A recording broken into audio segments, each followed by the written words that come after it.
అందరికీ నమస్కారం.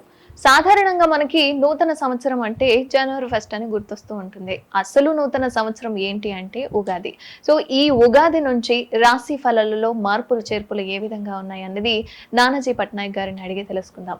నమస్కారం గురుజీ. శ్రీమాత్రే నమః. గురుజీ, కర్కటక రాశి వారి జీవితంలో మంచి చెడులు ఏ విధంగా ఉంటున్నాయి? వ్యయం కావచ్చు, ఆదాయం, రాజయోగం కానీ, అవమానం కానీ ఏ విధంగా ఉండబోతుంది? మనము ఉగాది అనగానే పంచాంగం తీసుకుని ముఖ్యంగా అదే చూస్తారు అందరూ కూడా. అయితే అది అలా ఉన్నందుకు ఒక్కోసారి ఆనందపడేటువంటి అంశాలు ఉంటాయి, ఒక్కోసారి బాధపడేటువంటి ఉంటాయి. అయితే ఇక్కడ ఆదాయ వ్యయాల్లో కర్కాటక వారికి చాలా బాగుంది. 14-2 అంటే 14 ఆదాయం అయితే 2 వ్యయం కాబట్టి అమ్మయ్య అని ఫీల్ అవుతాం. అలాగే మరి రాజ్యపూజ అవమానం మాత్రం సమంగా ఉంది. అంటే 6 ఉంది. అంటే మెచ్చుకునే వాళ్ళ సంఖ్య ఒక 6 ఉంటే ఇబ్బంది పెట్టే వాళ్ళ సంఖ్య కూడా 6 ఉంది. కాబట్టి ఇబ్బంది పెట్టే వాళ్ళ సంఖ్యను ఎలా తగ్గించుకోవాలి? ఎందుకంటే ఇక్కడ ఆదాయ వ్యయాలైతే భయపడాల్సిన పని లేదు. అదేవిధంగా కర్కాటకం వారికి చూసుకున్నట్లయితే ఇక్కడ సహజంగానే అష్టమ శని ఒకటి నడుస్తుందమ్మా వీరికి. దానివల్ల కూడా అవమానించే వాళ్ళ సంఖ్య పెరుగుతూ ఉంటుంది. దీనికి ఏం చేయాలి అంటే శనివారాల పూట నవగ్రహాల్లో శని భగవానుడి దగ్గర దీపారాధన చేసి నువ్వులు ఉంటాయి, తెల్ల నువ్వులు, నీలం రంగు వస్త్రము, ఈ రెండింటినీ కనుక దానంగా ఇచ్చినట్లయితే ఖచ్చితంగా బాగుంటుంది వీరికి. అదొకటి. అదేవిధంగా మరొక విషయం ఏంటంటే దీంతోపాటు ఇక్కడ జనరల్గా మిగతా అంశాలు కనుక చూసుకున్నట్లయితే వీళ్ళకి అష్టమ శని ప్రభావం వల్ల కొద్దిగా లేట్ అవుతుంటుంది. బట్ ఫైనాన్షియల్గా ఎలా ఉండబోతుంది అని చెప్పి చూసుకున్నట్లయితే ఫైనాన్షియల్ గ్రోత్ ఉంది, లేదనేం కాదు. కాకపోతే ఏంటంటే ఫైనాన్షియల్గా ఇంకా బాగుండాలి అంటే సూర్య నమస్కారాలు చేసుకుంటుండాలి. అదేవిధంగా కాస్త 3లో కేతు ఉన్నందుకు ఇంకొక సంవత్సరం పాటు కూడా కేతు అక్కడే ఉంటాడు కాబట్టి ఏదైనా లావాదేవీలు, అగ్రిమెంట్స్, ఎవరితోనైనా ఏదైనా కమ్యూనికేట్ చేసేటప్పుడు, మెయిల్ పంపించుకునేటప్పుడు, ఏదైనా ఇంటర్వ్యూకి వెళ్ళినప్పుడు కొంత జాగ్రత్త వహించాలి. ఓకే, జాగ్రత్తగా ఉండాలి. అలాగే ఇంకోటి ఏంటంటే ఇక్కడ రావాల్సిన ధనం అప్రూపంలో కావచ్చు, మీరు ఏదైనా ఉద్యోగం చేసిన దగ్గర రావాల్సిన ధనం మే లోపలే తీసుకోండి. మే దాటితే మళ్ళీ అది లేట్ అవుతూ ఉంటుంది. అదొకటి. అవునమ్మా. మరి మే తర్వాత ఏ విషయాల్లో బాగుంటుంది వీళ్ళకి? ఎందుకంటే గురువు మారుతున్నాడు కదా మే నుంచి.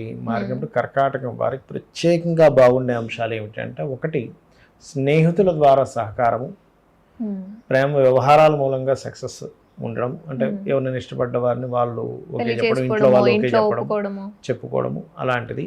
రాజకీయంగా మంచి పలుకుబడి, రాజకీయంగా ఎదుగుదల మే నుంచి బాగుంది కర్కాటకం వారికి. అదేవిధంగా మరొకటి ఏంటంటే క్రియేటివ్ ఫీల్డ్లో ఉంటారు, ఇది సినిమా ఫీల్డ్ కానీ అటువంటి విషయాల్లో చాలా చాలా బాగుంది చెప్పాలంటే. అయితే ఈ కర్కాటకం వారికి 6వ అధిపతి 7లో ఉన్నాడు శని, అదే అష్టమ శని కూడా అయింది కాబట్టి కొంచెం వివాహ ప్రయత్నాలు మాత్రం కొద్దిగా స్లో అవుతూ ఉంటాయి. చేసే ప్రయత్నం ఏమవుతుంటుందంటే ఇదిగో అయిపోతుంది సంబంధం అనుకుని కొద్దిగా లేట్ అవుతుంది. ఎందుకంటే అష్టమంలో ఉన్నాడు సప్తమాధిపతి. అందుకని ఈ అష్టమంలో సప్తమాధిపతి ఉన్నందుకు కాస్త శని భగవానుడి దగ్గర దీపారాధన చేయడము, నువ్వులు దానంగా ఇవ్వడం వల్ల కూడా దీని ప్రభావం అనేటువంటిది పూర్తిగా తగ్గుతుంది. తర్వాత ఎప్పుడు చూసుకోవచ్చు గురుజీ?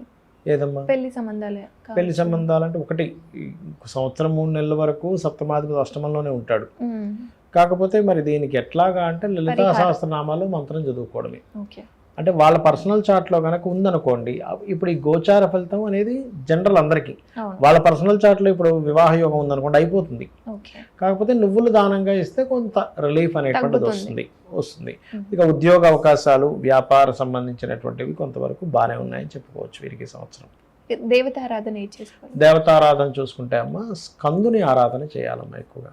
సుబ్రహ్మణ్యేశ్వర స్వామి ఆరాధన కనుక చేసుకున్నట్లయితే అన్ని విధాలా బాగుంటుంది.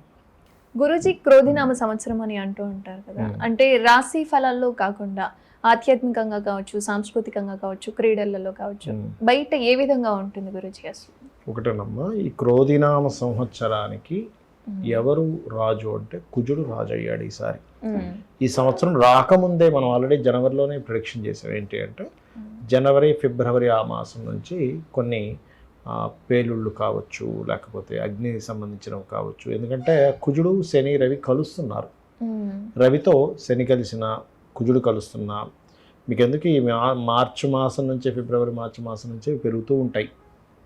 ఎందుకంటే మీరు ఈ కుజశని కలయిక ఎలాంటిదంటే అమ్మా, హీరోసీమా నాగసాకి జపాన్ మీద వేసిన బాంబు అప్పుడు కూడా ఏంటంటే ఈ కుజర్ శనులు కనెక్టివిటీస్ ఉంటాయి ఆ టైంలో కూడా. మీరు ఏదైనా యుద్ధ సమయాల్లో కానీ మనకి చూడండి ఏదైనా ప్రమాదం వస్తుంది, ఏదైనా ప్రమాదాలు రావడం అంటే బాంబు పేలుళ్ళు కావచ్చు, లేకపోతే ఈ రాజకీయంగా అనేకమైనటువంటి గొడవలు కావచ్చు, సడన్గా అసలు ఊహించనంత మార్పులు తీసుకురావడం కావచ్చు, అల్లర్లు కావచ్చు పెరుగుతుంటాయి.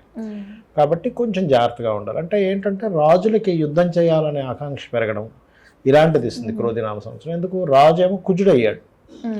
అయితే మరి ఇది రాకముందే ఎందుకు వస్తుంది ఇదంతా అంటే మనం జనవరిలో ఎందుకు చెప్పాము అంటే ఆ గ్రహాల యొక్క కలయికలు అలా ఉన్నాయి.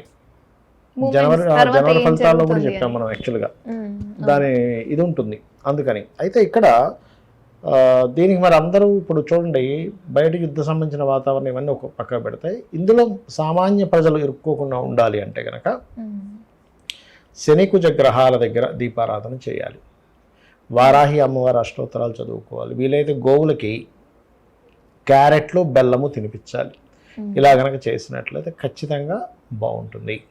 అది అంటే ఇప్పుడు మనకి తర్వాత స్పోర్ట్స్ కి సంబంధించి ఉన్నాయి. అవునమ్మా. సో అందులో మనకి ఎటువంటి లాభాలు వస్తాయి? స్పోర్ట్స్ రంగాలకు సంబంధించిన విషయంలో అంటే అమ్మా ఇది అది అప్పటికప్పుడు స్పోర్ట్స్ సంబంధించినటువంటిది ఎవరికి వారి జనరల్ జాతకాలు తీసుకొని చెప్పుకోవాలి. అప్పుడున్న ఏ స్పోర్ట్స్ టైంలో అసలు గ్రహస్థితి ఎట్లా ఉంది దాని పరంగా. అయితే స్పోర్ట్స్ రంగాలకు సంబంధించింది మాత్రం కొంచెం అంటే మొదటి క్రోధినామ సంవత్సరంలో కుజుడే రాజయ్యాడు కాబట్టి స్పోర్ట్స్ రంగాల్లో కుజుడు స్పోర్ట్స్ కారకుడు. ఆ రంగాలు బాగుంటాయని చెప్పుకోవాలి. స్పోర్ట్స్ రంగాలు కానీ టెక్నికల్ రిలేటెడ్ సంబంధించిన విషయాలు కానీ ఇవన్నీ కూడా చాలా బాగుంటాయి చెప్పాలంటే. మిషనరీస్ పెద్ద పెద్ద మిషనరీస్ ఫ్యాక్టరీస్ ఎస్టాబ్లిష్మెంట్ అవ్వడము వీటికి క్రోధినామ సంవత్సరం చాలా బాగుంటుంది చెప్పాలంటే. సో ఈ సంవత్సరం మాత్రం మనం ఆధ్యాత్మికంగా కావచ్చు సాంస్కృతికంగా ఏం చేసుకున్నా ఆధ్యాత్మికంగా అంటే అమ్మ ఒకటమ్మా ఆధ్యాత్మికంగా మీరు తీసుకొచ్చారు కాబట్టి చెప్తున్నాను. ఈ క్రోధినామ సంవత్సరం అని కాదు, మీనరాశిలో రాహు ఉన్నందుకు కొంత మత కల్లోలాలు కొంచెం ఈ ఆధ్యాత్మిక సంబంధించిన విషయాల్లో పోటీ పడుతూ కొన్ని విషయాలు జరగడం ఇట్లాంటివి కూడా జరుగుతాయి. అంటే ఎక్స్పాన్షన్ ఉంటుంది, వాటి మీద బురద జల్లడం ఎక్కువగా ఉంటుంది, రెండూ ఉంటాయి. సో వాటిలో కొంచెం జాగ్రత్తగా ఎందుకంటే గురు రాహుల కలయిక అనేటువంటిది గురుచండాల యోగం అంటారు. దానివల్ల గురుజీ రాశి ఫలాలు కాకుండా పర్సనల్ గా అసలు ఈ క్రోధినామ సంవత్సరంలో ఏ విధంగా ఉంటుంది? పర్సనల్గా అంటే అమ్మా ఇందాక నేను మీకు ఒక్కొక్క రాశి గురించి చెప్పాను కదా, అలా కాకుండా పర్సనల్ చార్ట్ అని ఉంటుంది. అంటే మీరు జన్మించినప్పుడు ఉన్నటువంటి సమయాన్ని, తేదీని, నెలని, సంవత్సరాన్ని, ప్రదేశాన్ని తీసుకొని మీరు ఏ లగ్నంలో జన్మించారు, మీరు పుట్టిన లగ్నాన్ని బట్టి మీ యొక్క ఎదుగుదల ఎలా ఉంది అంటే ఇది పర్సనల్ కంప్లీట్గా. ఇప్పుడు మేషరాశి వారు అందరికీ జనరల్గా జరిగే కొన్ని ఉంటాయి. మీ పర్సనల్ చార్ట్ మీకు యూనిక్గా ఉంటుంది. ఎందుకంటే ఒక మనిషి ఉన్నట్టుగా వేరే వాళ్ళు ఎవరు కూడా అలా ఉండరు చూడడానికి. అలా తెలివితేటలు ఉండవు, ఎలా వేరు వేరు ఉంటాయి. వాళ్ళకున్న తెలివితేటలు వేరే వాళ్ళందరికీ, వాళ్ళకున్న స్కిల్స్ వేరే వాళ్ళందరికీ ఉండాలని రూల్ లేదు. వేరే వాళ్ళకి వేరే స్కిల్ ఎక్కువగా ఉండొచ్చు, వీరికి వేరుగా ఉండొచ్చు కదా. అలా ఏంటంటే ఈ పర్సనల్ చార్ట్లో రీడింగ్ ఈజ్ డిఫరెంట్గా ఉంటుంది. అంటే మీ స్పెసిఫిక్గా మేషరాశి వాళ్ళందరూ, మీది మేషరాశి వేరే వాళ్ళది మేషరాశి, కానీ అందరికీ ఒకే రకమైనటువంటి ఆదాయం ఉండదు కదా. అంటే మీ పర్సనల్ చార్ట్లో ఆదాయాన్ని ఇచ్చే కారకుడు అంటే మీకు ధనాన్ని ఇచ్చే కారకుడు ఎలా ఉన్నాడు, మీ పర్సనల్ చార్ట్లో సిబ్లింగ్స్తో ఎలా ఉంది, మీ పర్సనల్ చార్ట్లో ఏ డైరెక్షన్స్లో నివసిస్తే బాగుంటుంది గృహము, మీ పర్సనల్ చార్ట్ రీత్యా ఎందులో డబ్బులు వస్తాయి, ఎప్పుడు డబ్బులు వస్తాయి, అదేవిధంగా వివాహ సమయం ఎప్పుడుంది, ఎటువంటి వారు మీకు జీవిత భాగస్వామిగా వస్తారు, సంతానం అభివృద్ధిగా ఉండాలంటే ఏం చేయాలి, మీరు జాబ్ చేస్తే బాగుంటుందా లేకపోతే బిజినెస్ చేస్తే వ్యాపారం చేస్తే బాగుంటుందా, లేకపోతే ఇక్కడ ఉద్యోగం చేస్తే బాగుంటుందా, విదేశాలకు వెళ్తే బాగుంటుందా, అలాగే ఇన్వెస్ట్మెంట్స్ ఎప్పుడు చేయాలి, లేకపోతే అప్ అండ్ డౌన్స్ వస్తాయి చాలా మందికి, సడన్ రైజ్ వస్తుంది, సడన్ డౌన్ వస్తుంది. అలాంటి ముందుగా తెలిసే అనుకోండి. ఇప్పుడు ఎగ్జాంపుల్ ఒక 6 నెలలు బాగా డౌన్ ఉందని అర్థమైంది, ఒక 2 నెలల ముందే తెలుస్తుంది, మనం ఏం చేస్తాం, మనీ సేవ్ చేసుకుంటాం, మార్పులు ఏమైనా ఉంటే కొంచెం ఈ డబ్బులు అక్కడ వాడుకుంటాం కదా. అది తెలియలేదని అనుకోండమ్మా, ఒక 3 నెలలు రాబోయే 3 నెలలు బాగా డౌన్ ఉందని తెలియలేదు అనుకోండి, ఈ డబ్బులని ఖర్చు పెట్టుకుని అయ్యో తెలుసుంటే నేను డబ్బులు దాచిపెట్టుకునేవాళ్ళం కదా, సేవ్ చేసుకునే వాళ్ళం కదా అనిపిస్తుంది. అందుకని ఈ అప్ అండ్ డౌన్స్ చూస్తాం అనమాట. ఈ రకంగా ఏంటంటే మీ పర్సనల్ చార్ట్లో పర్టికులర్గా ఏ దశ నడుస్తుంది, ఆ దశ మీకు యోగిస్తుందా లేదా, యోగించాలంటే ఏం చేసుకోవాలి, ఏ రత్నం పెట్టుకోవాలి, ఎవరిని ఎక్కువగా ఆరాధిస్తే మీరు రుణరోగ శత్రువు నుంచి బయటపడతారు, అన్నీ కూడా మీ పర్సనల్ చార్ట్లో ఉంటుంది. ఇదంతా ఏంటంటే ఆదాయము, వ్యయము, రాజ్యపూజ, అవమానం ఇవైతే చెప్పుకున్నాము, ఇది జనరల్ గా జరిగేవి. ఇంకోటి ఏంటి, ఈ సంవత్సరానికి ఫలానా రాజు కాబట్టి ఇది లోకపరంగా జరిగేటువంటివి. మీ పర్సనల్ చార్ట్ అంటే మొత్తం 3 రకాలుగా ఉంటుంది. రాశి ఫలాలు బయట జనరల్గా జరిగేది మీ పర్సనల్ చార్ట్ అది.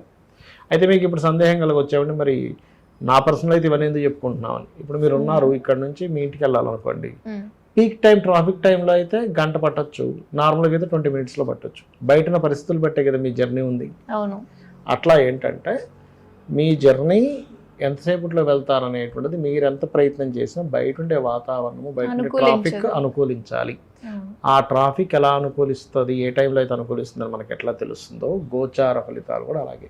సో బయట జరిగే సిచ్యువేషన్స్ కూడా మనం కంట్రోల్ చేసుకోవచ్చా గురుజీ? మన రెమెడీస్ ద్వారా కంట్రోల్ చేసుకోవచ్చు. ఏ సమయంలో చేస్తే మంచిదని. ఇప్పుడు మీరు ఉన్నారమ్మా, ఇప్పుడు ట్రాఫిక్ తక్కువగా ఉంది, కానీ అదే 9-10 o'clock అప్పుడు అంటే ఎక్కువగా ఉంటుంది, పీక్ టైం కాబట్టి. మధ్యాహ్నం టైం తక్కువగా ఉంటుంది కదా. దాన్ని బట్టి మీరు ఇప్పుడు ఎంతసేపట్లో వస్తారు మీరు అని ఇంట్లో వాళ్ళు అడిగారు అనుకున్నా, 1/2 hourలో వస్తా అంటారు.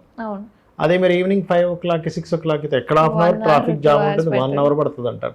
సమయాన్ని బట్టి మార్పులు అనేవి బయట ఉండే ట్రాఫిక్ ని బట్టి మీకు ఎలా అయితే మీ యొక్క సమయం ఎలా పడుతుందో గోచారంలో ఉండే గ్రహాలను బట్టి ఇక్కడ కూడా మార్పులు వస్తూ ఉంటాయి. అది అంటే బయట ఏం జరుగుతుంది, మనలో ఏం జరుగుతుంది, అసలు రాశి ఫలాలు ఏ విధంగా జరుగుతుందని చెప్పి చాలా కన్ఫ్యూజన్ ఉన్న వాళ్ళు ఉంటారు. వాళ్ళకైతే చాలా క్లారిటీగా చెప్పారు. చాలా చక్కటి అంశాలను మాతో పంచుకున్నారు గురించి. ధన్యవాదాలు. శ్రీమాత్రే నమః.